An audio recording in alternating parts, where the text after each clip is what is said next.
The woman wore tatters, but that didn't stop her from carrying a high-caliber revolver.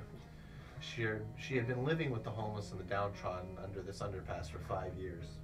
Now in her 40s, Magdalen Coyer was voluntarily homeless. She gave her wealth to the poor of Night City. To her family's shock, all 675 million eddies. It was her inheritance and was made off the backs of the Night City people. Her family traded stocks and were CEOs of lesser-known companies. So for the last 2 decades, Magdalen worked from within the homeless community to instill good values and a charitable mindset through teaching and helping others to stand on their own while remembering those around them as they climb. Militech had recently purchased the land under the overpass and had been working hard to relocate the denizens there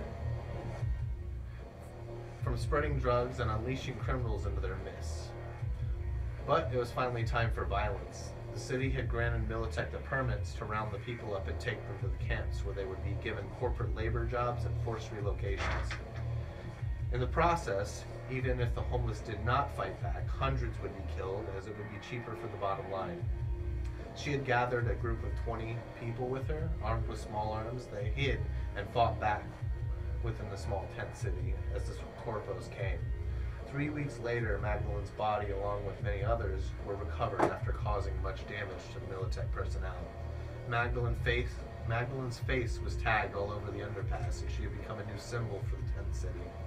Militech's permits expired, and they were forced to look for another location for their plans.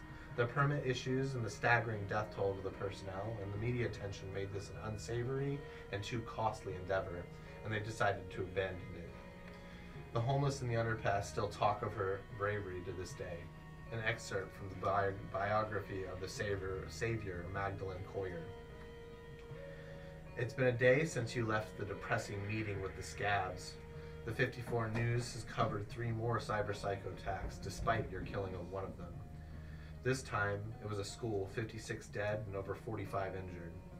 There are now roving bands of armed Night City citizens hunting the monsters in Watson. The local gangs have been whispering about the issue and how the roving militias could make things harder for their business.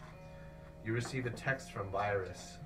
The scavs filled me in on your issues. I reached out to that netrunner you let go, and she is interested in helping you guys out for helping her. You're lucky she just met up with that group for that job. Meet her at the vault in 4 hours. She's not high-end, but I'm paying her, so you can thank me when you get out of Watson. Good luck. It's 10 a.m. What do you do? I knew she was going to come. Well, you wanted to go fight.